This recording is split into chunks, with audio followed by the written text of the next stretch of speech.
Salam, hər vaxtınız xeyir olsun. Yenə sizinlə birlikdəyik. Mən psixoloq Zeynəb Əyyubova və qonağım əzizimiz Mirkazım Əyyubov. Salam hacı. Salam, mən də Necəsiz? sizi və tamaşaçıları salamlayıram. Allah razı olsun, şükür yaxşıyam. Necə gedir işləriniz? Şükür Allaha. Yaxşıdır. Podkastlarımızdan geri dönüş varmı hacı? Yazırlar, sağ ol deyirlər, bəziləri də göstəriş verirlər ki, filan yeri filancır eləsiz daha yaxşıdır. O zaman bugün göstəriş verənlərin göstərişini nəzərə alırıq. İnşallah. Və bugünkü mövzumuzu çox fikirləşdik ki, nə edək və bugünkü mövzunu belə seçdik ki, olsun yalan. Ümumi yalan haqqında psixoloji, dini, hətta dünyəvi nə biliriksə yalandan danışaq. Hacım, insan ilk yalanı nə vaxt danışır? Bu uşaqlıqdan mı başlayır? Ümumiyyətlə yalan nə vaxtdan başlayır? Yalan, insan anadan olandan yalan danışır. Anadan olur, gözləyir ki, mənə yemək verəcəklər. Verən yoxdur, başlayır ağlamağa. O ağlamaq heç nə, bir yeri ağrımır bunun, heç nə narahatçılığı yoxdur. Sadəcə yemək istəyir, bilmir necə desin. Ümumiyyətlə Allah Taala bütün yaratdıqları üçün mühafizə qoyub, qoruyucu bir dənə sistem qoyubdur. Bəzilərinə buynuz verib ki, özünü qorusun, bəzilərinə ayaq verib ki, yaxşı qaçsın, bəzilərinə caynaq verib, bəzilərinə diş verib. İnsana nə verib bəs özünü müdafiə eləməyə? Ağlamaq. Uşaq orada yalandan ağlayır ki, mənə yemək verin. Görür ki, alındı, sonra elə hey başlayır yalandan ağlamağa. Hətta biz psixoloqlar deyirik ki, davranış pozuntusu da belə yaranır. Uşaq görür ki, artıq ağlayaraq hər şeyi əldə edir və adi bir qələm də istəyəndə heç ehtiyac istəmədən başlayır ağlamağa. Özdə yalandan. Özdə yalandan. Bəs yaxşı, insanın nitqi açıldı, uşaq vaxtı oldu. Məsələn, 10 yaşa kimi də belə deyək. O vaxtlar danışılan yalan dini cəhətdən yalan hesab olunmur. Yox. Yalan hesab olunur, günah hesab olunur. Günah hesab olunmur. Bəli. Uşaqlıqdan yalan danışmısınız uşaqlıqda? Kim danışmıyor ki? Zaman elə bir belə deyək, qocaman bir şeydir ki, zaman. İnsan o zamanda öz yerini tutmaqdan ötürü, qorxularını özündən uzaqlaşdırmaqdan ötürü və yaxud olan hadisələrin sui aqibətindən qorxduğuna görə, razı olmadığına görə yalan danışır. Mənim yadımdadır, biz uşaq vaxtı ən çox işlətdiyimiz yalan oydu ki, mama 5 dəqiqəyə gəlirəm. Həyatda olanda, bizi evə çağıranda həmişə deyirdi ki, 5 dəqiqəyə gəlirəm. Ümumiyyətlə bizim məmləkətdə gəlirəm hamısı yalandır. Evdə hələ bir nəfər məsələn hazırlaşır getməyə, zəng gəlir, gəlirəm. Bu da bir yalandır. Yalandır, bəli. Gəlirəm sözləri yalandır. Bəs özünü qorumaq üçün olan yalan. Baxın, bəzi mən iş sahəsindəyik, bilirik. Bəzi yalanlar var ki, deyirlər ki, bu mübahdır. Bu yalanı danışmaq hətta mübah deyilir. Mübah dində nə deməkdir? Öz xoşunadır da. Eləyə də bilərsən, etməyə də. Yəni etsin günahı yoxdur. Etməsində savab deyil. Da yoxdur, günahı da. Yəni hətta məsələn bəzi sahələrdə görürəm ki, insanlar yalanı mübah bilir özlərinə və rahat yalan danışır və bunda da aspektləri olur ki, mən özümü qorumaq üçün yalan danışdım. Ümumiyyətlə özümü qorumaq üçün yalan danışdım ifadəsi. Bayaq qeyd elədim, ümumiyyətlə insan özünü qorumaqdan ötürü yalan danışır. Hər vaxt. Ya bəli, ya sui aqibətindən, hadisənin sui aqibətindən qorxur, yalan danışır və yaxud öz nüfuzundan qorxur, yalan danışır. Cəmaət pis başa düşərə görə yalan danışır. Yəni ancaq müdafiə eləməkdən, qorunmaqdan ötürü, qorxudan, çəkinməkdən ötürü yalan danışır. Çox dini mətnlərdə çox az yalana icazə verilibdir. Bəli. Çox az yalana. Məsələn, bir nəfərin canını qorumaqdan ötürü danışılan yalan, iki nəfərin arasını düzəltməkdən ötürü danışılan yalan.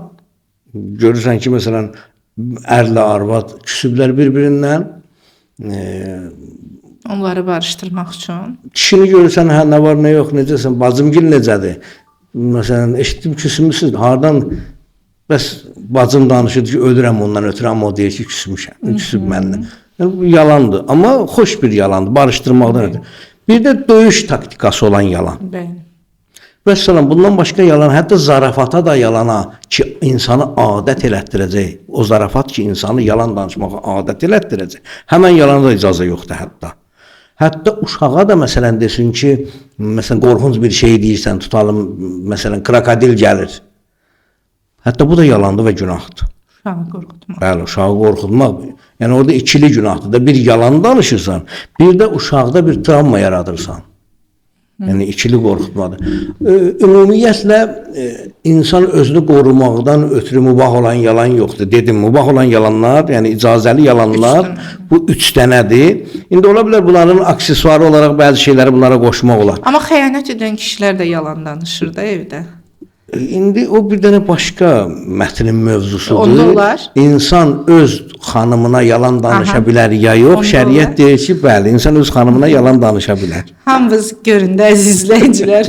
Linçləməyə başlayır. Mən şəriətin sözünü dedim. Demirəm ki, belə olmalıdır, amma şəriət belə deyir. Şəriətlə xanıma yalan danışmaq olar. Şəriət icazə vermir ki, xanımla küsülü qalasan, xanımla acı danışasan. Hətta deyir ki, belə deyir, bizim dildə qələt eləmisənsə, yalandan xanıma deyən ki, eləməmişəm, aranız pozulmasın.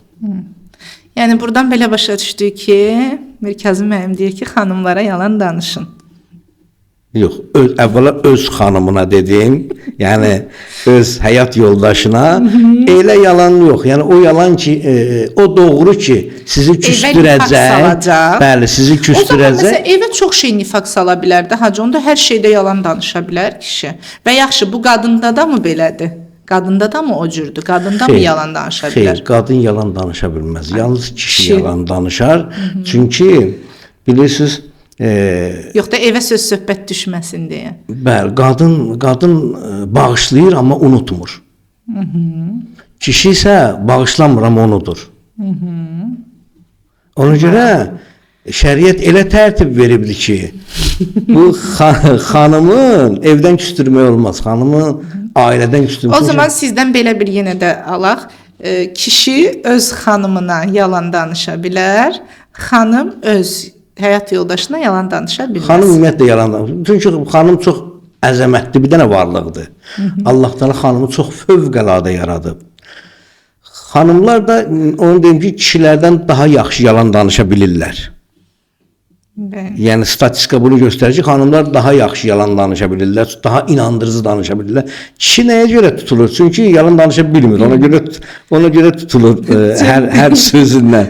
Amma xanımlar daha yaxşı yalan danışa bilir, çünki hamı onlara inanır.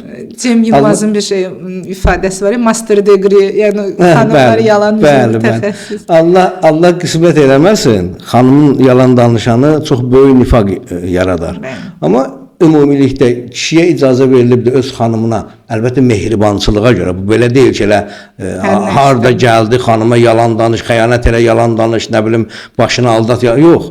O yerdə ki, nifaq düşəcək, orada çalış, doğrudan istifadə eləmə, yalandan istifadə elə ki, ailəyə nifaq düşməsin. Ümumiyyətlə, tez-tez yalan danışan insanların psixologiyasında bu şey olur ki, onlar alışırlar yalan danışmağa. Yalan onların artıq rutin olaraq da istifadə elədiyi bir şey olur. Özləri öz yalanlarına inanmağa başlayırlar. Bu hətta mitomaniya xəstəliyidir. Bu mitomaniyada olan insanlarda necə olur? Sonra onun üçün hətta and içə bilir ki, bu belədir. O qədər və özü də inanır. Yalandan demir. Mən bəzi insanları görürəm son dövr, hətta bizim həyatımızdan da belə bəzən keçir elə insanlar, o qədər yalan danışırlar, sonra öz dedikləri yalana o qədər inanırlar ki, və artıq bu xəstəlik həddinə gəlib çatır. Amma belə bir deyim də, bu insanların psixologiyasında bilirsiniz necə olur?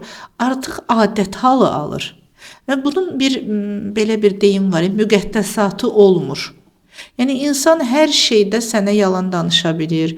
Məsələn, gəlirəm, gəlmir, gedirəm, getmir, verəcəm, vermir.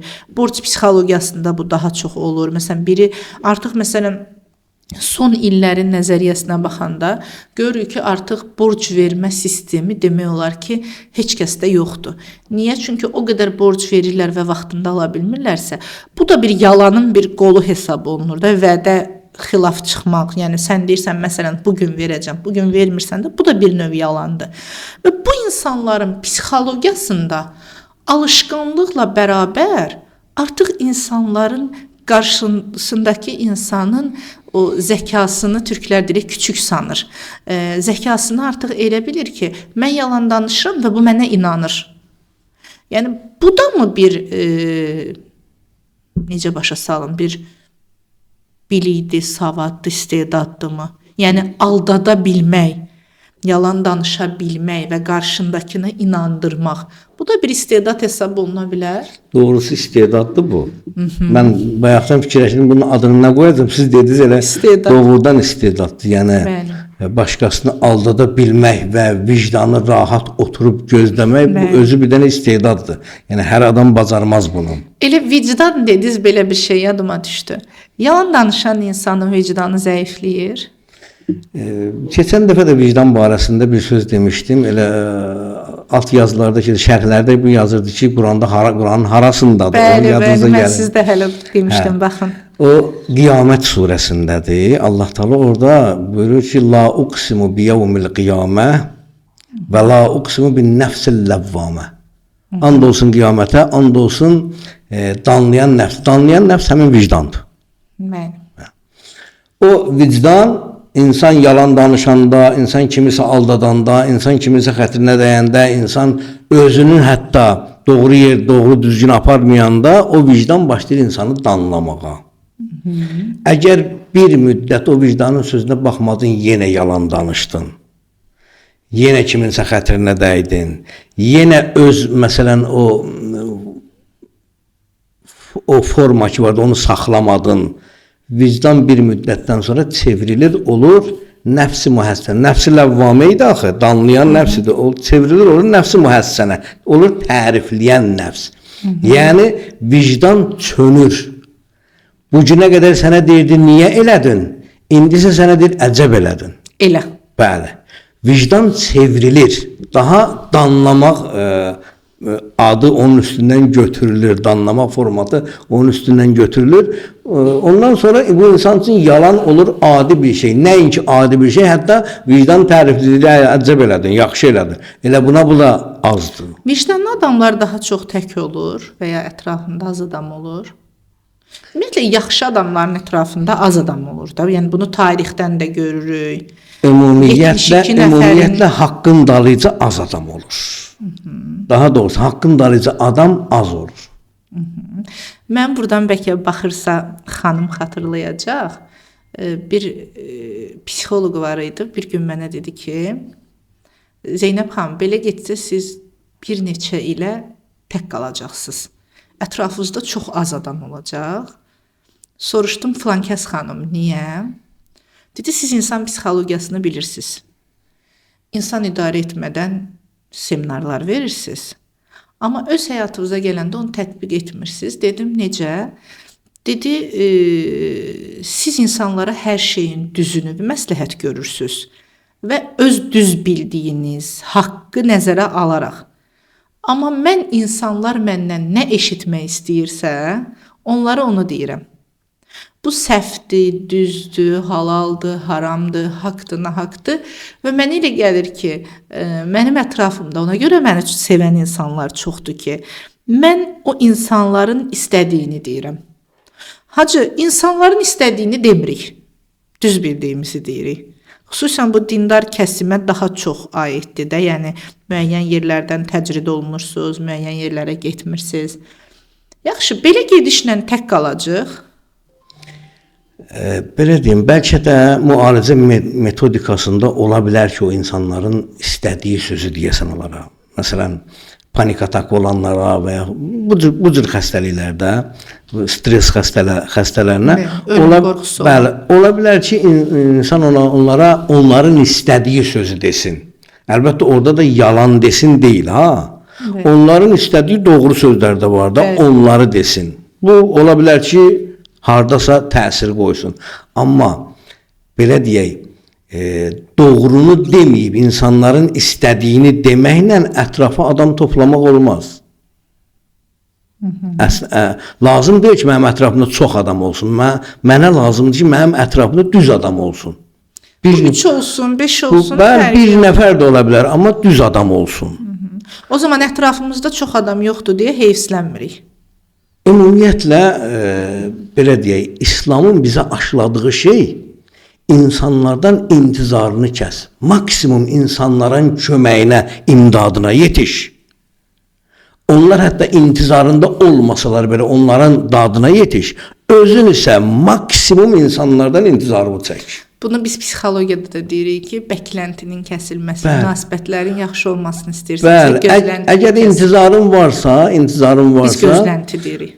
Yəni intizar elə gözlən. Əgər gözləntin varsa, mütləqdir ki, bir yerdə sən sınacaqsan.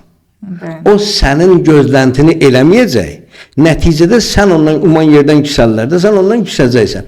Amma gözləntin olmazsa, o yaxşı iş gördü, sənin xoşuna gələcək. Pis iş gördü, yəni sənin gözləntini eləmədisə, sən narahat olmayacaqsın, çünki onsuz da gözləmirdin. Deyək ki, insanların çoxu vicdansızlaşıb, xeyr, mən deməzdim. İndi də bilirsiniz, yalan ayaq tutar, amma yeriməz, ataların sözü var. Yalan ayaq tutar, yeriməz. Yalan insanların arasında yerimir. Yalan doğrunun belinə minib yeriyir. Hətta. Bəli. Sel gələndə adamı qorxudan onun üstündəki köpüklərdir. Su çəkiləndən sonra görür köpüklər çürüdü, getdi.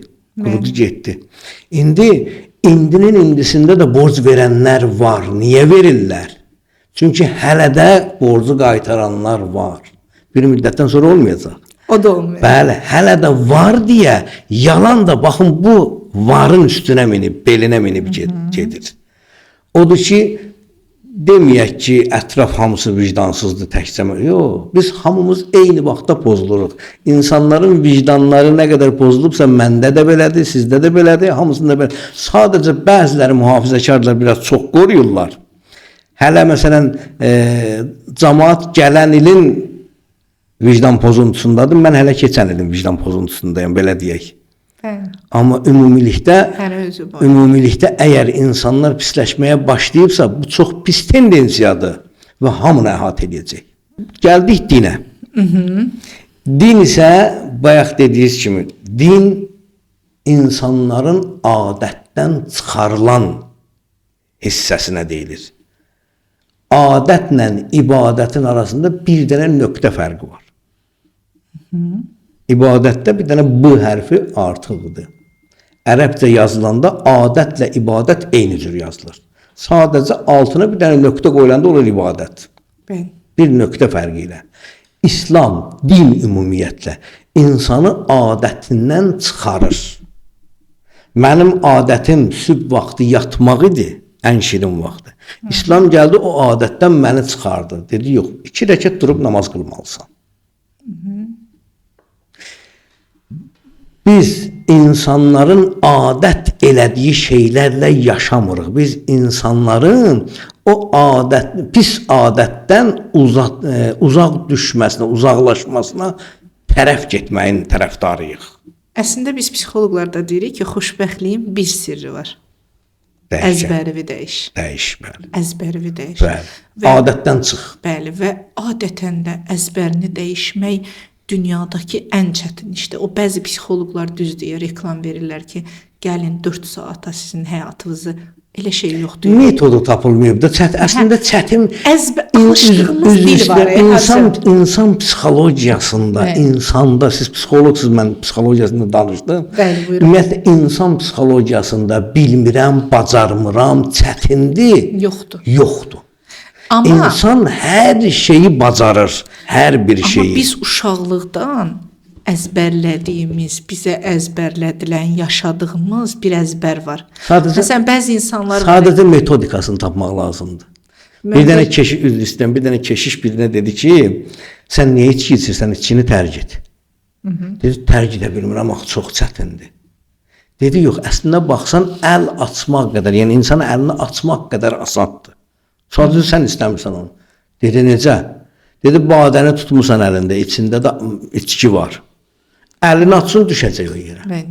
Əl açmaq qədər asandır, sadəcə sən istəmirsən. Ümumiyyətlə insanlar, məsələn, xarici ölkələrdə biz seminarda olanda deyirlər ki, alkoqolizmdir və ya hansısa da bir metodu seçəndə ki, onu düzəltmək üçün 21 gün metod verirlər. Bəzi ölkələrdə 21 gün eyni şeyləri etmək və bu ondan sonra onlarda rutin halına gəlir. Bəzi ölkələrdə 40 gündür. Təsəvvür edin, bizim ölkəmizdə 60 gündür. Bilirsiniz niyə? Niyə? Çünki biz əzbərimizi dəyişməkdə, öyrəşdiyimiz şeylərdən keçməkdə bizim xalq qədər dirənən, direnç göstərən ikinci bəlkə insanlar yoxdur. Məsələn, mən o günlərdə bir, indi ad çəkməyə, milyoner birinin reportajına baxdım. Adam pulunun sayını bilmir, adamın milyonları var, amma deyir mən o otardığım qoyunlarda necə idimsə eləyəm, mən dəyişə bilmirəm. Vizual dəyişə bilmişəm bəlkə də, amma içim dəyişməyib. Yəni dəyişimin çətin olduğunu ona görə deyirik ki, həqiqətən insanın əzbərlədiyi dil var. Adi o eyni yerdən maşınla gedirsən, bəzən o yerə getmək lazım olmayanda da çaşıb o yerə dönürsən. Niyə? Çünki əzbərin odur. Və burada bir məsələ çıxır ortaya ki, insan əgər çox gözəl bir mövzuya o adətdən, o əzbərdən çıxsa, həqiqətən o xoşbəxtliyin açarını özünə alar. O adətdən çıxmayınca xoşbəxtliyin açarı səndədir, o birindədir, bu birindədir və o axtarışda olur. Bu məncə bizim adət ənənəyə bağlılığımızdan doğur. Qəribədir ki, biz adət ənənənin ağla bağlı olub olmamasından asılı olmayaraq elə o adət ənənənin dalınca gedirik. Məsələn, bizim bəzi yerlərimiz var. Əlbəttə burada kimisə pisləmək istəmirəm. Sadəcə olan hadisəni. Məsələn, atasına ehsan verir. Allah rəhmət eləsin. Ehsan verir. Amma çəngəl qoymur. Niyə? Bizim adətdə yox. Bizim adətdə yaş yerində çəngəl qoymazlar. Onunla yəni günahdır, yoxsa nədir axı bu? Bunun adı nədir? O adət ənənənin dalınca gedərlər ki, o adət ənənə ağlın məhsuludur. Bəli. Bəzən məsələn danışanların özlərinin içində də o adət-ənənə belə hökm sürür. Hökm sürür, hakimdir. Məsələn, yaxınlarda böyle bir dənə alimə qulaq asırdım, deyir ki, ağıl idarə eləyənə deyirlər ağıllı insan, eşq idarə eləyənə deyirlər aşık. Əslində bu söz deyil. Çünki əgər o eşqi biz bir dənə heyvana versək, o sadəcə şəhvətdən ibarət olur. Eşq ağıllı insan. Ancaq ağlı olan varlıqda aşiqlik yaradır. Belə deyil ki, insanı ağlı idarə eləyəndə ağıllı olur, eşqi idarə eləyən, qəlbi idarə eləyən. Yox. O həmin qəlbi olan insan, ağlı varsa o aşiq ola bilir. Ağlı olmayan insanda o aşiqlik yoxdur. Mümkün deyil. Heyvanda filanda mümkün deyil bu. Bəli. Ağıl ancaq insanda olduğuna görə aşiq insana deyirlər. Bu sözü niyə gətirim? Yəni bizim adət ənənələrimiz ağla bağlı olanda doğru düzgün nəticə verir. Ağla bağlı olmayanda uzaq keçmişdən bir dənə nənənin biri bir dənə söz deyib, insanın yadında qalıb indi də onu həyata keçirir. Elə dediyiniz o milyonerin qoyun məsələsi də, o vaxtı atası bunu göndərib get qoyun sürüsü otar, qoyun sürüsünü necə otarırdısa, necə kökəldirdisə, indi də məsələn cəmaatla o cür rəftar eləmək düşüncəsindədir bu adam. Dəyişməyi niyə yoxdur? Çünki özü ondan o belə deyək, heyvan otardığı vaxtdan bunun ağlı dəyişməyib. Bunun yolu dəyişməyib. Ümumiyyətlə insan əgər özünü dəyişmirsə, dünəni ilə bu günü eynidirsə, İslam mətnlərində yaxşı bir dənə söz var burada, hədis varımızdır. Əgər insanın bu günü dünənindən yaxşıdırsa buna deyirlər mömin. Bu günü dünənindən yaxşıdırsa buna deyirlər mömin. Fərqlidir artıq. Yəni bu saatlarla da ölçülür. Yəni bu saatım ki, bayaqki saatlar. Bir gün Peyğəmbər sallallahu əleyhi və səlləm gedirdi yolla sahabelərlə bir yerdə. Bir cavan oğlanda oturmuşdu. Keçdilər, getdilər. Qayıdıb gələndə yenə həmin dərsdə Peyğəmbər həmin oğlana salam verdi. Sahabelər dedilər: "Ya Rasulullah, biz gedəndə də bu oğlan burada idi. Sən niyə gedəndə salam vermədin, qaydanda salam verdin?" Biz gedəndə o oturmuşdu sükunətdə, heç nə eləmirdi. Biz qaydanda gördük ki, əlinə bir çöp götürüb nəsə yazır. Nəsə edir. Deməli bu fəaliyyətdədir. Buna salam düşür. İndi əgər bugünün dünənindən yaxşıdırsa buna deyirlər mömin. Bugünün dünəninə bərabərdirsə buna deyirlər məğbun. Məğbun kimə deyirlər? Məğbun o adamı deyirlər ki, bazara 100 manatla girir, axşama qədər alver edir, axşam yenə 100 manatla çıxır. Axşama qədər işləyib bu adam. Amma artmayıb. Bərabərdir. Bugünü dünənindən pis olana deyirlər məlun. Şeytan 6000 il ibadət elədi, bugünü isə artıq məlundur. Niyə? Çünki bugünü dünənindən pisdir. Hər şey dünyada dəyişkəndir. İnsan da öz həyatını dəyişməyə can atmalıdır. İnsan həyatını dəyişməlidir, düşüncəsini dəyişməlidir, fikrini dəyişməlidir, hətta yaşayış metodikasını dəyişməlidir ki, bəlkə orada daha maraqlı bir şeylər var. Mənim həyatımda yoxdur. O adam ki, deməli, dünəni bugünündən yaxşıdır və yaxud dünəni ilə bugünü bərabərdir. O adama deyirlər məğbun. Yəni 100 manatla girib bazara, elə 100 manatla da kəfəndən çıxacaq. Biz psixoloqlar belə deyirik ki, bədən dili ilə yalanı tutmaq olur və ya göz təması ilə yalanı anlamaq olur. Hətta bilmirəm eşitmisiniz. Bu bir təxminən 20 il bundan qabağın məhsuludur. Bəli, İndi tutmaq olmur. İndi olmur. İndi yalan danışanda elə yalan danışırlar ki. Master degree. Paul Ekman var idi. Hətta onun bir kinosu var. Buradan bizi izləyənlərə də məsləhət görürük. Kandır beni. Aldat məni. Lie to me deyəsən. Məni aldat kinosudur. Orada izahatlar da var ki, misal üçün qadın həyat yoldaşına soruşur ki, tutaq ki, sən məni sevirsən, avtomatik saniyənin 1/4-də bir dənə əl belə getdisə, o deməkdir sevmir. Və ya mən danışıram sizlə, danışanda deyirəm ki, mən səni çox sevirəm və o an mənim saniyənin 1/4-də buna deyirlər mikro elementlər. Yəni bunu hətta sonra məsələn çox uzun illər həm xaricdə, həm bizdə yalan detektorları çıxmamışdan öncə bununla baxırdılar ki, insan bəzən olurdu ki, etiraf eləmirdi elədiyi bir cinayəti, onun artıq bədən dilindən və yaxud məsələn yalan danışanda bir tərəfə baxmaq. Bayaq bir şey qeyd elədiniz, dediniz ki, insanlar o qədər aluda olurlar, adət edirlər, artıq and içirlər ki, bu şey olub, yalanı. Bəli. O cür adamlara yalan detektorudur bu bədən dilidir. Bizdə olur saniyən. Bax bu gündən etibar. Siz ümumiyyətlə o kinoya bir dənə baxın ki, bir mənim və ya Paul Ekmanın kitabını da ala bilərsiniz. Orada üz cizgilərinin hər etapı, hər detalı yazılır və orada ondan sonra biraz adama nə çətin olur. Biri ilə danışırsan, deyirsən məni çox istəyirsən və o hə deyəndə sənin gözün onun üz mimikasında olur ki, görün bu mənə hə deyəndə qaş mı gedəcək, göz mü gedəcək? Orada da anladınız nəsə ola bilər. Bəlkə bir nəfərin adəti ağız sıxılmaqdır. Doğrunu danışanda qaşın getməsidir. Bu individual baxışdır da. O hər insanda individual deyil. O ümumi bütün insanlarda özündən asılı olmayaraq.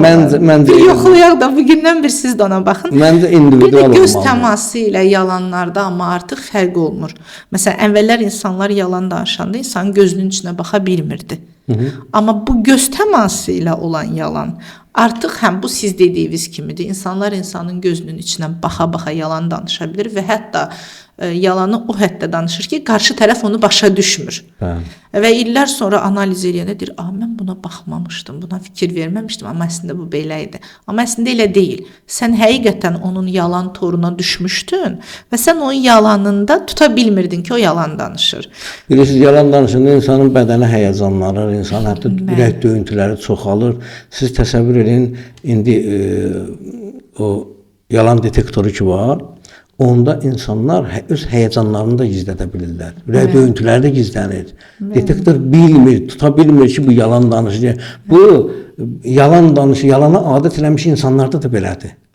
Onlar heç məşqdir də, bu da bir məşqdir. Onlar heç belə bədən dili ilə də bildirmirlər ki, mən yalan danışıram və yaxud nə edirəm. Kimisə yalançı hesab edərkən Hacı, ən çox edilən səhv nədir? Bax, birini yalançı hesab edirik. O an nəyi səhv edirik? Əvvəla onu deyim ki, yalan nə boydadır? İnsan var ömrü boyu yalan danışır, amma heç kəs ona yalancı demir. Adam var ömründə bir dəfə yalan danışıb, ona yalancı deyirlər. Zamanə imamımızın, 12-ci imamın əmisi Cəfər var ki, ona Cəfər Kəzzab deyirlər, yalancı Cəfər deyirlər. Hətta. Bu adam çox mömin adamdır, ömründə bir dəfə yalan danışıb. Onu da deyib ki, İmam Həsən Əskər eləsə, yəni 11-ci imamdan sonra imam mənəm. Yalan çox böyükdür. Ona görə o kəzzab, yalancı damğası vurulub ona. Baxır, yalan nə boydadır. Amma bir nəfəri yalancı adlandıranda bir damğa vururuq da, etiket qoyuruq. Nədə səhv edirik? Allah rəhmət eləsin, Ayətullah Mərəşi Nəcəfi bizim Təbrizdən idi. Böyük bir dənə alimdir, çox böyük bir dənə alimdir. Qumda onun özünün kitabxanası var. Və çox böyük zəhmətlə dini kitabları yığıb toplayıbdır ki, birdən itibat olmasın. Özü yoxsulluqla yaşamasına baxmayaraq o kitabxananı tərtib verə bilib. Allah rəhmət eləsin. Allah rəhmət eləsin, bəli. Çox böyük adam idi. O, həmən kitabxananın bünövrəsini qoyanda deyib ki, ilk kərpici o adam qoysun ki, sübh namazı qəzaya getməmiş olsun. Hamısı çəkilib durub, özü gəlib qoyubdur. Və bildirib ki, mənim sübh namazım qəzaya getməyib. Söhbət nədədir? Söhbət ondadır ki, xristiyan alimlərindən birini deməli, daşqalaq eləyəndə o durub deyirdi ki, mənə o adam daş atsın ki, bu günahı etməmişdir. Hamı daşı qoydu yerə, heç kəs... Deməli, insanlar hamısı eyni günahı eləyirlər. İndi o damğanı vuranda o adam olmalıdır ki, o yalandan danışmayıb. Həmən günahın bəkarətində. Bəli. Biz, məsələn, tutalım bir nəfər tibb institutuna hazırlaşır, biz ona qabağızdan elə doktor deyirik. Aynen. Bir nəfər tutalım, məsələn, IT işnikliyə hazırlaşırsa, biz ona artıq IT işnik kimi baxırıq, proqramist kimi baxırıq. Bəli. Belə deyil ki, bir nəfər bir günah elədi, elə ömrünün axırına qədər o damğanı vurmaq olar. Ola bilər ki, bir nəfər... Amma adətən biz eləyik də. Biz eləyik. Bir nəfər... Hətta tövbəni belə qəbul edirik. edirik. Bir nəfər bir dəfə oğurluq eləyib, biz onu elə oğru deyilik axıra qədər. Bir nəfər bir dəfə yalan danışıb, biz onu elə yalancı damğası vururuq. O zaman bizim tövbəyə inancımız zəifdir, hacı. Tövbəyə inancımız yox, bədənimizin cavabı zəifdir tövbəyə. Çünki özümüz o qədər iradəsizik. Bilirik ki, tövbəyə əməl eləmirik, elə bilirik hamısı belədir. Hətta məsələn, tövbə eləyib namaz qılanlara, tövbə eləyib həccə gedənlərə də bəzən belə deyirlər ki, bilən içirdi. Belədir ki, tövbənin özü bizdə həll olmayıb. Biz tövbənin nə olduğunu bilmirik. Bəzi adamlar tövbəni and yeri qərar veriblər, ancaq and içməyədir. Bəzi adamlar tövbə ancaq namazdan ötürü. Tövbə elədin, namaz qılırlar. Ən böyük dəyişim tövbədir də onda. Tövbə insanın həyatının tam dəyişimidir. Mən bu vaxta qədər nə qədər Allahın buyurmadığı və yaxud əks buyurduğu şeylər varsa, hamısından əl çəkirəm. Əvvəlkiləri tədarük eləyə bilirəmsə, tədarük eləyirəm. Bundan sonra tamamilə hətta dostlarıma qədər dəyişirəm. Bəli, o zaman bizim tövbə anlayışımız, bizim tövbəyə baxışımızda problem var. Hətta tövbə bizim içimizdə həll olmuyor. Çünki tövbə eləyəni, bəli, biz mən özümlə götürürəm. Məsələn, mənim iradəm zəifdir, tutarım deyirəm. Mən siqareti bugündən tərk etdim. İradəm zəifdir, axşam yenə çəkdim.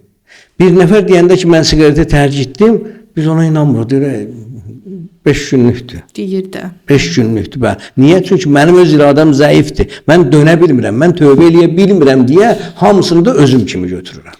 Amma buradan bir şey də deyim ki, bugün serialların, insan həyatlarının, bu ki, psixologiya artıq hamının evinin içindədir. Məsələn, 10-15 il, 18 il bundan qabaq biz tutaq ki, onu necəsə çətinliklə öyrəndiyimiz şeyləri bu gün kinoya baxırlar, öyrənirlər. 1-2 dənə fərdi inkişaf kitabı oxuyurlar, öyrənirlər. 5 dənə psixoloqun kitabını öyrənirlər. Hamı indi olub psixoloq. Və bu hamı psixoloq olduğu üçün belə bir şey var. Məsələn, biri bir yalan danışır və yaxud biri bir pis hərəkət eləyir. Hər şey onun travması ilə ölçürlər. Məsələn, uşaqlıqda atası yox idi, belədir. Uşaqlıqda anası yox idi, belədir. Uşaqlıqda evi yox idi, belədir. Amma mən bir psixoloq kimi artıq buna biraz da dur demək istəyirəm. Bəzi insanlar sadəcə pisdilər.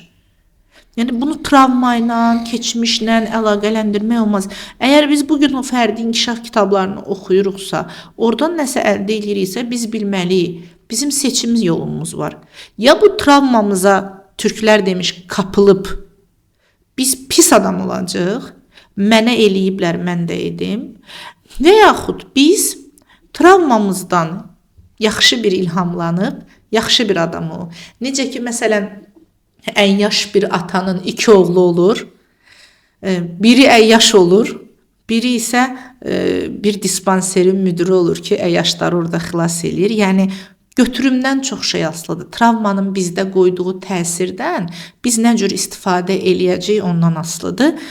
Bir də burada bir şey qeyd edeyim. Bu videoma bəzən çox rəy gəlir bu tip videolar paylaşanda. Baxın, biz uşaq vaxtı travma almışıqsa, fərqi yoxdur atadan, anadan, qonşudan, dayıdan, əmidən. Travma odur ki, hər hansı bir hadisəni indi xatırlayarkən sənin gözlərində olur. Sənə pis təsir eləyir və bugünkü seçimlər və həyatına, işi və nəyəsə təsir eləyir. Bu travmadır. Baxın, biz əgər travma almışıqsa uşaqlıqdan, məsələn, bizə güc tətbiq olunubsa, biz vurulmuşuqsa, döyülmüşüksə, söyülmüşüksə, sevgidən məhrum buraxılmışıqsa, bizdə 2 şəxsiyyət tipi yaranır. Məzlum və zalım. Niyə? Biz məzlum olmuşuq, o bizi vuranda, misal üçün. Zalımda zalımın parçaları, biz zalımın necə olduğunu tipə-tip görmüşük deyə, bizim vücudumuzda ikisi də bərqərar olunur. İndi mən ya zalım oluram, ya məzlum oluram, əgər travmam varsa, orta xətti tuta bilmirəm. Və bəzən hətta münasibətlərdə də bunu görürük ki, məsələn, siz mənlə münasibətdə zalım obrazı oynayırsınız, başqası ilə münasibətdə məzlum obrazı. Niyə? Çünki səndə onun ikisi də təzahür eləyir. Və indi sizə sualım nədir? Münasibətdə ən çox hansı yalanlar sizcə olur? Əvvəla onu deyim ki, o uşaqlıq travması dini mətnlər belə göstərir. Uşaqlıq travması insanın özünə təsir qoyursa, bu doğrudan da travmanın əlamətidir. Və seçimlərinə təsir qoyursa? Özünə aid olan, ancaq özünə aid olan. Yəni. Digərlərinin haqqında olursa, bu artıq təcavüzdür, bu travmanın nəticəsi deyil. Bu insanın özündə bəslədiyi bir dənə kinin nəticəsidir, bəslədiyi bir dənə qisasın nəticəsidir. Bu o travma ancaq insanın özünə təsir eləyər. Özündən başqasına keçməz. Özünə təsir eləyəndə də, məsələn, türklər buna eş seçimi deyir də, misal üçün travmalı adam, baxın, siz bir travmalı qızı qoyun. İstəyirsiniz, bax, bunu bir dəfə hətta tanıdığımız insanlarda və ya yoxlayaq. Əgər travmalı qızdırsa, 100 dənə yaxşı, fərqi yoxdur, insanı düz, travmasını tatmin edəcək insanı o 100 insanın içindən tapacaq, seçəcək. Ki o bir şuuraltı bir şeydir hacı. Yəni travması olan insan travmasını bəsləyəcək insanı tapır. Seçimi oradan olur. Belə deyək, İslami mətnlərdə insanın özü ilə rabitədə olan hadisələrə travmatik baxır. Amma digəri ilə rabitədə isə bu ya təcavüzdür, yəni başqasının haqqına girməkdir və yaxud da ki, başqasını özünlə belə cütləşdirmə. Yəni sən də mənim həyatımı yaşamısan. Belə bir dənə atalar sözü də var. Əncir ağacından yıxılanın dərdini əncir ağacından yıxılan bilər. Bəli.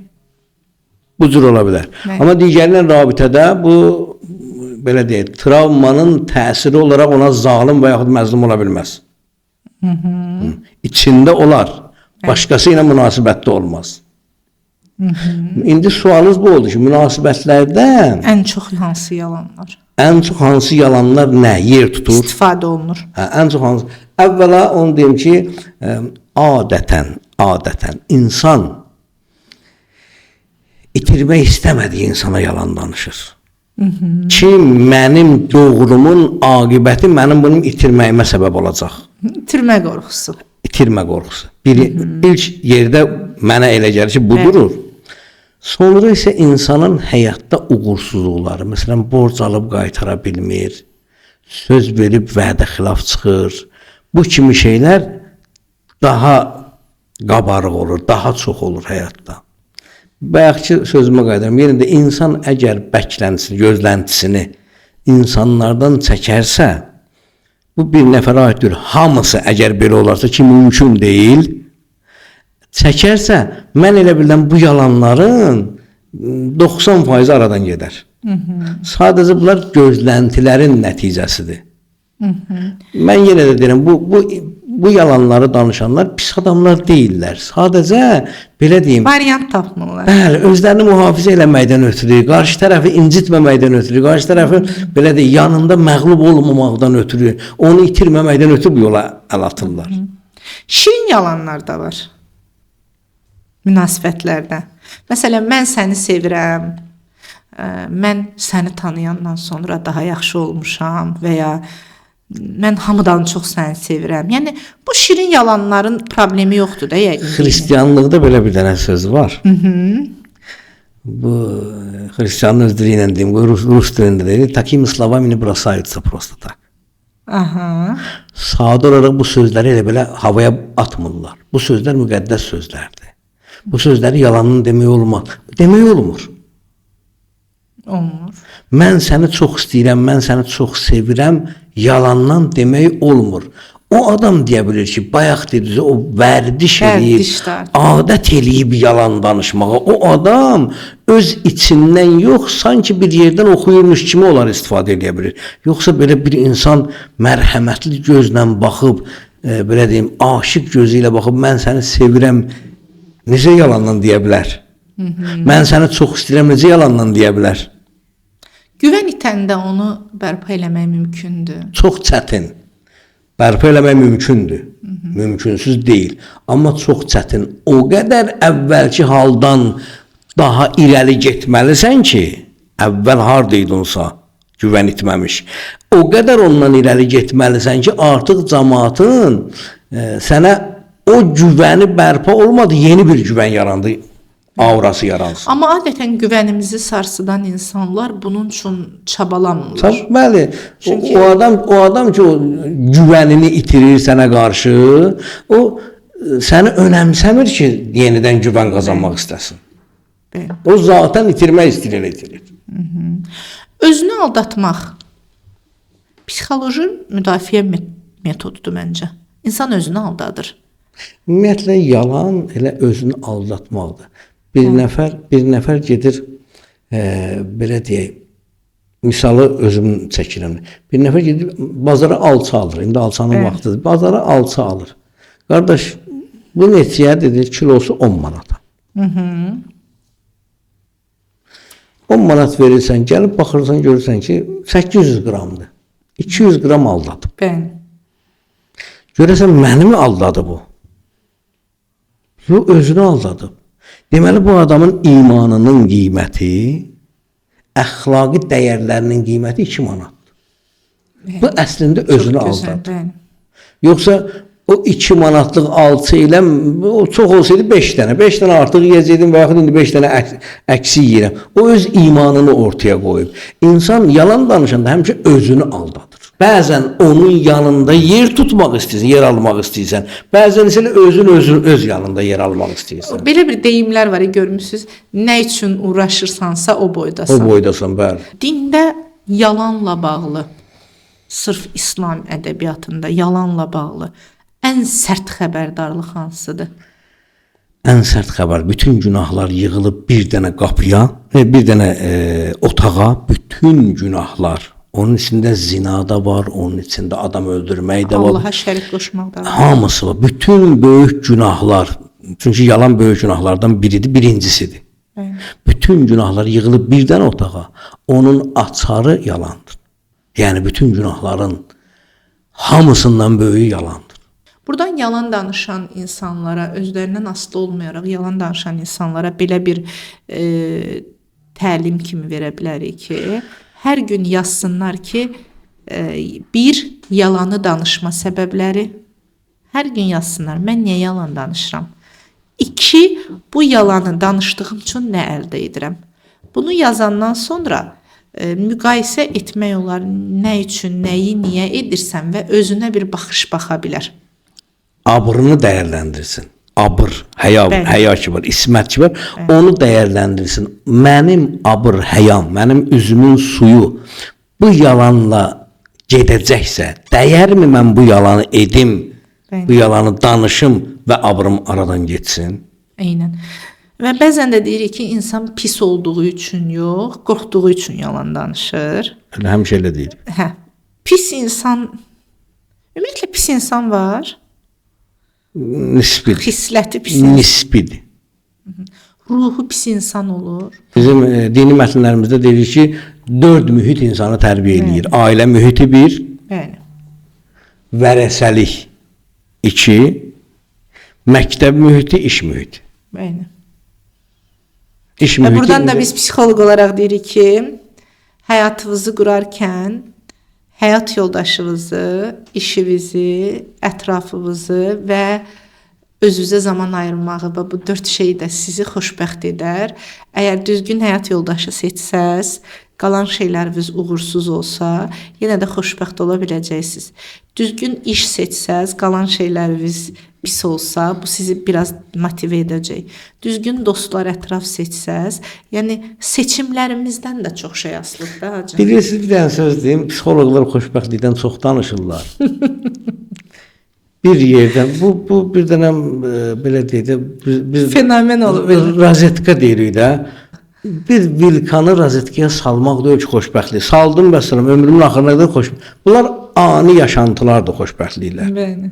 Bir insan məsələn hər nə qədər pulu da olsa, ailəsi də güclü olsa, mehribançılıq, hər bir şey olsa, ola bilər ki, orada özünü bədbəxt saysın. Bəli. Ola bilər ki, xoşbəxt. Yəni bu ani gəlib gedən məhsullardır da belə deyək, bu xoşbəxtliklər. İnsan xoşbəxtliyi amili çox mühümdür. İnsan əgər özünü aldatmazsa, insan əgər doğru düzgün yaşayarsa, özünə vaxt ayırarsa, siz qeyd elədiniz, özünə vaxt ayırarsa, doğrudan da bu elə xoşbəxtliyin açarını tapmış insandır. Allah Taala insan oğlana, kişi xeylağına 14-15 yaşından, xanıma isə 9 yaşında özünə vaxt ayırmağı vacib eləyib. Gün ərzində 24 saat var. O 24 saatdan ən azı 20 dəqiqəni deyib özünə aid eləməz. Vaxt ayırmalısan. Namaz vaxtları deyirik. İnsan orada hər şeydən qırılıb, hər şeyi unutmalıdır. Sırf Allahla özü arasında qalmalı. Yəni, belə deyək, insan özünü sanki ətraf mühitdən ayırıbdır.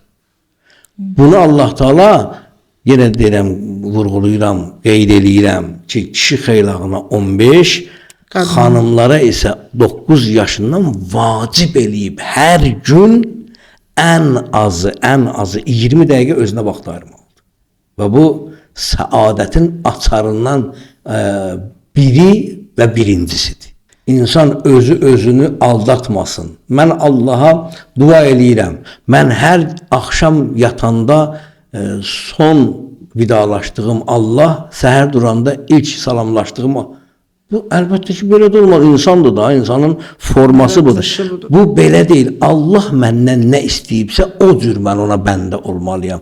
O cür ibadət eləməliyim. Özünü aldadanlar, baxın, burada da aldadırlar ki, mən Allahımdan razıyam, danışıram, nə bilim, neyil. Allah bizdən nə gözləyirsə, o olmalı. Əslində məişətdə də belədir. Məsələn, xanımlar adətən həyat yoldaşlarından diqqət, qayğı, sevgi, önəmsənilmək gözləyərkən kişilər də xanımlara deyir ki, sən evin, yeməyin, içməyin, Hər şeyin var paltarın, da. hər şeyin var da sən nə istəyirsən? Bir növ əslində insan Allahla münasibətdə necədirsə, bəzən evində də münasibəti o ola bilər. Və yaxud İnsan məsələn, Allah rəngini alarsa, yəni daim Allahla olan insan, Allah rəngini alarsa, Allah necə hamıya mehribandır. Heç kəsin haqqını heç kəs də qoymur. İnsan da o cür olar. Nə xanımı ondan narazı olmaz, nə xanımın kişisi ondan narazı olmaz. Niyə? Çünki bunda Allah rənginə boyanıb bu. İlahi rəngdədir bu. Bu artıq hər kəsin haqqını çalışır ki, riayət etsin. Əlbəttə insan eləyə bilməz ki, hamının haqqını riayət eləsin. Bacardığı qədər eləyə bilər. o zaman belə deyək ki, necə ki Allahın bizdən istədiklərini onun dediyi kimi eləmiriksə, bu ailədə də belə olur, işdə də belə olur, münasibətdə də belə olur, dostlarla Məncə belə münasibətdə. olmur. Olmur. Yox. Necə olur? Çünki bilirsiniz, Allah daha mərhəmətlidir. Allah deyən kimi eləsə, ailə ilə də Allah deyən kimi rəftar eləsə doğrudur. Xanım istəyən kimi olsa ailə pozular. Yəni, Çünki xanım belə deyək, yeganə məxluqdur ki, ömrünün axırına qədər nə istədiyini bilmir. Hə. böyük iddialı cümlə oldu. Hə, mən demirəm bunu. Что хотят женщины. Yəni belə deyək, xanımın istəyi ilə olsa, hətta kişinin öz istəyi ilə də olarsa, bu doğru düzgün olmaz. Biraz düzəltdiniz elə bir. Bu doğru düzgün olmaz. Əslində Allahın istəyi şərt olmalıdır. Allah bizdən nə istəyir şərt olmalıdır. Allah Teala hətta baxın ayrılın boşanma barəsində ki indi aktualdır. Boşanma barəsində ayələr buyurur ki, adam dəhşətə gəlir, ilahi. 14 əsr bundan qabaq deyilibdi. Ayrılanır deyir, adam kimi ayrılın da. Niyə siz davadalaşın ayrılmalısınız? Niyə Ayə var yoxsa Bəli, hədisdə? ayə var. Nisa surəsində ayə var. Sən onun haqqını niyə tapdalamalısan ki? Adam kimi ayrılın, mehribançıl olun, ayrılın, onun öz həyatı, sənin öz həyatın, sabah rastlaşanda da salam, əleyhissalam. Eynən bu da bizdə hələ boşanma mədəniyyəti də Bəli, bizdə yəni boşanırsa, Bəli, oğlan tərəfdən soruşsan nə idi? Deyirdi ki, qız düzgün yolda deyildi, qız tərəfdən soruşsan deyir, oğlan narkoman idi. bəli, eynən. Halbuki heç biri o yolun yolcusu deyil. Sadəcə adətimiz budur da biz bunu qəbul eləmişik. İndi ayrılan kimi məsələn tutalım qız əgər mənim qohumumsa gedirəm deyirəm çəkirdi də hə. Yəni o deməmiş. Biz artıq bilirik ki bu cürdür. Bəli. Ağ yalan anlayışı var dində. Yalanın ağı qarası olmur.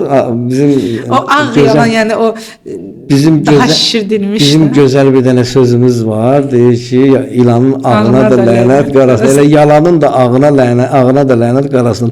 Ağ yalan yəni o ağ eləmə sözündəndir də peribarşit. Üstündə peribarşit deyirlər də. Elə bir yalanı o qədər üstə çıxardıb ki, iki qardaş var idi. Bunlar biri yalan danışan idi möhkəm. Yaxşı da pul qazanırdı yalanına görə. O bir qardaş da çox düzgün qardaş idi. Bu yalan danışan həmişə cəmaatın nəzərində daha yaxşı idi. Bir gün böyük qardaş deyir ki, o doğru olan qardaş deyir ki, mən də yalan danışacağam. Gəlir çayxanaya deyir, uşaqlar gördü də dünən göydə it hürürdü. Cəmaat deyir, nə danışırsan sən, göydə it hürürdü, nədir? Bu nə deməkdir? Mələk görər adam göydən, nə bilim, səs gəldi. Yoxsa it hürürdü nədir? Kiçik qardaş dərhal deyir, hə, bir dənə Hacı Leylək iti küçüyü götürmüşdü caynağına, qaldırmışdı yuxarı. Yalan danışmağın da forması var da. Baxın, bəzən insan ağ yalan danışır. Yəni elə yalan danışır ki, inanmaq yeri olmur. Bəzən isə insan bir neçə yerdən düyün vurur doğru tərəfə ki, ona inanmaq olur. O tamamilə inanmalı olmayan şeylərə ağ yalan deyirlər. Bəli. O birisilərə isə başaldatdı deyirlər də. Həyatında yalan danışan, insanları aldadan insanlara mesajınızı verin. Vallah, əvvəla insanımız yaxşı insandır. Yalana vadar eləyən bəzi məsələlər var. Veriliş boyu qeyd elədik. Bəzi məsələlər var ki, insanları bu yalana vadar eləyir. Amma əzizlərim, doğrudan dəymir ki, insan həyatında nəsə yalan olsun. Onsuz da biz yalansız keçinə bilmirik. Amma tamamilə Yalan bir dənə həyat yaşamaq insan həyatı üçün uğurlu bir hal deyil. Mənim özümdən bir şey yadımdadır. Mənim dayım Rusiyada olurdu. Bizə hər dəfə oradan gələndə paltarı hədiyyə gətirirdi və biz uşaq olanda qardaşımla mənə eyni cins şalvardan gətirmişdi.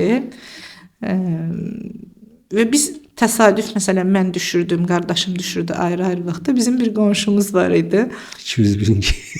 Həmişə deyirdi ki, siz yalançısınız. İkiniz bir şalvarı giyinirsiniz, amma yalandan deyirsiniz ki, onun da var, mənim də. O vaxtda biz uşaq idik də. O bizə çatmırdı ki, get ikisi də eyni anda giyin, gəl. Mən də bir dəfə ağlayırdım. 6 ya 7 yaşım var idi. Qardaşım tutdu əlimdən, mənə bilirəm. Deyir, ən böyük biclik düzlüydü. Sən düzdür, eybi yox. Bir gün Allah babamın qabağına çıxardar. Axı uşaq da başa düşmürük ki necə.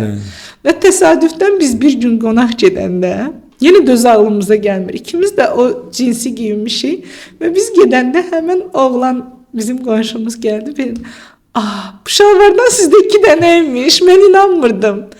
Və təsəvvür edin ki, biz öz düzümüzü uşaqkən ona inandıra bilmirdik. Amma o bizə inandırırdı ki, onların Salyanda bir evi var və o təkər üstündədir. Və o təkərlə o evi gəzdirirlər və biz ona inanırdıq. Bəzən buradan yalan danışan insanlara deyirəm. Bəzən ola bilər ki, siz kimlərisə aldada bilirsiniz. Kimlərsə sizə inanır. Və yaxud kimlərsə öz düzünü sizə sübut edə bilmir. Amma haqq hesab verəcəyimiz bir günün olmağını nəzərə alaraq və ya onu nəzərə almasaz belə, gecə vicdanınızın rahat olması üçün, panik atak olmamağınız üçün, ölüm qorxusu yaşamamağınız üçün mütləq yalanları tərk edin. Hacı, çox sağ olun, dəyərli vaxtınızı ayırdınız, bugün gəldiniz, təşəkkür edirəm. Siz sağ olun. Mənə çox xoş oldu. İnşallah növbəti podkastlarda görüşərik. İnşallah. Təşəkkür edirəm. Sağ olun.